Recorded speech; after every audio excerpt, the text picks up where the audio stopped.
Good morning. Lot of my friends, my juniors, followers wanted me to uh, speak something about the defense lawyers' duties and regulations and how to defend the cases. Primarily, the defense lawyers must be at home of Indian Penal Code, CRPC and Indian Evidence Act. So far Indian Penal Code is concerned, you must understand there are definition classes and punishment classes. For every title of the offence, like theft, criminal breach of trust, criminal trespass, culpable homicide, there shall be a definitions, and punishment classes is section wise regulated for the gravity of that particular title of the offences. That is most important to understand the Indian Penal Code. So far CRPC is concerned, CRPC is meant to regulate the procedures to curtail the fundamental rights guaranteed under Article 21 and 19. Because fundamental rights guaranteed under Article 21 right to live and fundamental rights Article 19 must be curtailed only by due process of law, and CRPC is due process. First, at the time of arrest, the bail procedures all are interlocutory in nature.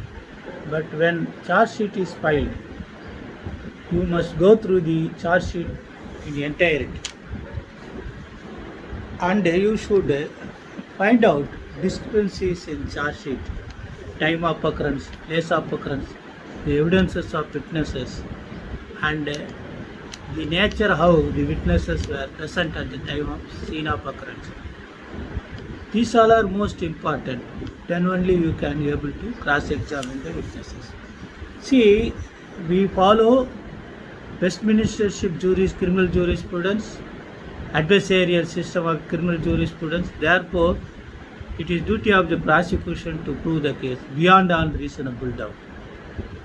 Therefore, you must create some reasonable doubt, and that reasonable doubt must be come out of the investigating officer for his failure to know and clear about that particular doubt.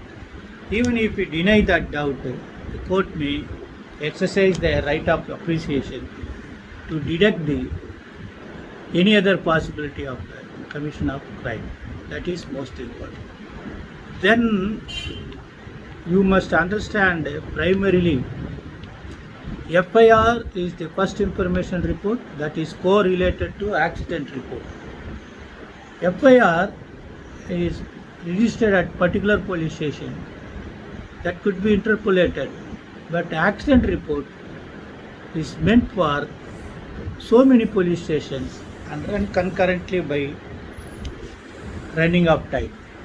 Therefore, that accident report may be gone through thoroughly to find the time factor, the information about accused, place of occurrence, whether tallied with the first information report or not.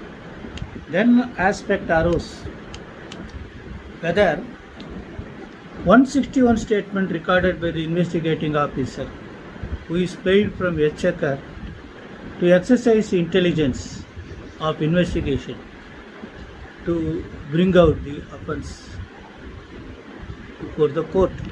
But 161, 162 read, 161 statement may not be treated as evidence. 162 statement prohibits to obtain signature from the witnesses. Therefore, how to bring contradictions? Suppose in the given charge sheet, the 161 statement is not properly spoken by the witness. You cannot simply show your 161 statement given to you and contradict the witness that see you have stated. No, that is not correct practice. You must simply say whether did you say those statements before your investigating officer as you have spoken before the court. That should be recorded and it should be kept on file by noting you in red line or underline by a reading or some specific. Then how to claim the contradiction of 161 statement is most hard for defense counsels to be trained. 145 Indian Evidence Act says that you can refer the earlier statement by any of the witnesses if they did not speak that particular statement as it was spoken by him earlier. So your duty was, at the time of cross-examining investigating officer, you have to simply question the investigating officer. Did this witness, particular witness, said in your 161 statement like as he had spoken before the court? The investigating officer, by referring his case diary 172 CRPC maintained by him, would submit before the court that whether he did not say, or even if the witness sometimes says I did not remember, even that is very vital. Contradiction is something different.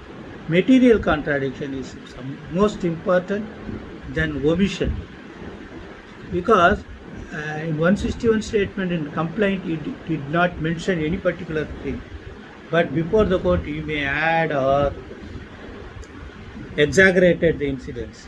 Then you can put those questions to the witness that did you say that before the investigating officer.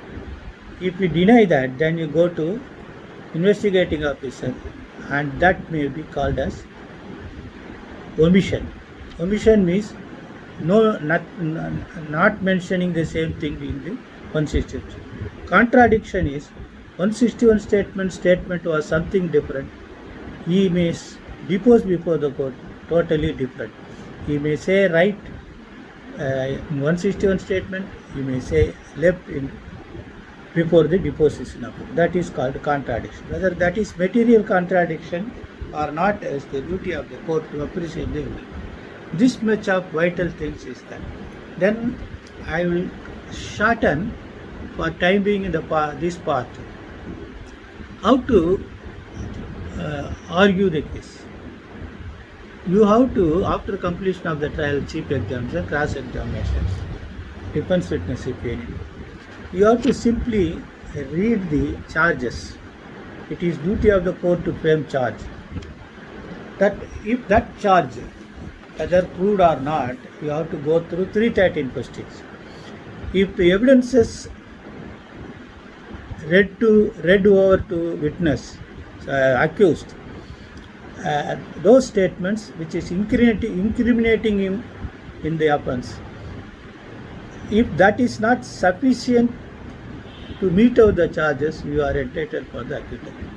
But if there are sufficient incriminating evidence, then you have to argue for contradiction between one witnesses and other witnesses, and speaking of falsehood, tainted witness, implanting chance witnesses. All these things are most vital things to argue the case.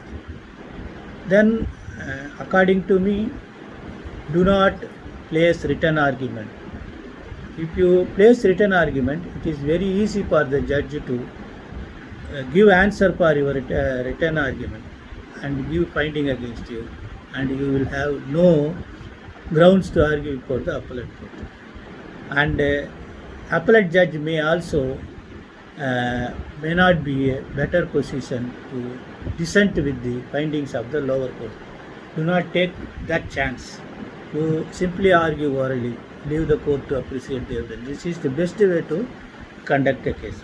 This was most important for the budding lawyers, criminal lawyers. I hope you understand my endeavor to understand the procedure to defend the criminal cases. This may be part one. Best wishes. Good morning.